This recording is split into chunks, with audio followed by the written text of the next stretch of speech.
سألوني: ماذا تعلمت من السنين التي مضت؟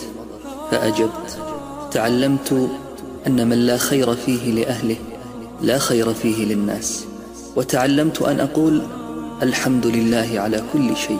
تعلمت أن الحياة قد تنتهي في أي لحظة ونحن غافلون.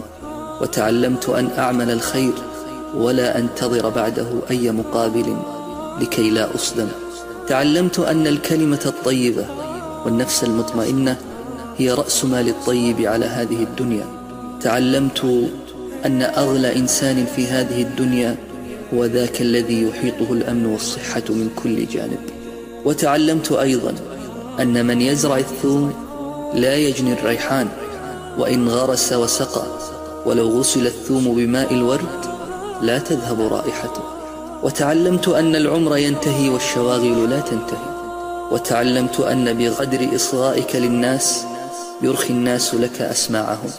وتعلمت أن الناس متفاوتون في نواياهم، وليس كل نية حسنة تصنع عملا صالحا، فكم من مصلح سعى في الخير ولكن أخطأ الطريق. تعلمت أن كثيرا مما تعلمناه في المدرسة شيء وفاجأنا الواقع بشيء آخر. وتعلمت أن معظم الناس يسألون عنك ويتصلون بك إذا ثمة مصلحة تربطهم بك، وحين يتحصلون عليها يتنكبون لك. تعلمت أن السفر يخرج لك معادن النفوس. وتعلمت أن المرء يشتري بسمعه أكثر مما يبيع بلسانه. تعلمت أن أرى وأسمع من أهوال الناس وأحوالهم وأردد الحمد لله على كل حال. تعلمت أن الثرثرة بتفخيم الأنا هي انعكاس لنفس خاوية فارغة.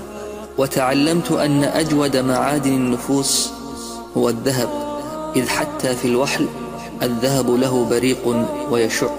وتعلمت أن أصحاب القبور لم ينالوا آمالهم ولم يحققوا أمنياتهم، وكانت لهم مواعيد وشواغل قطعها الموت وحال دونها.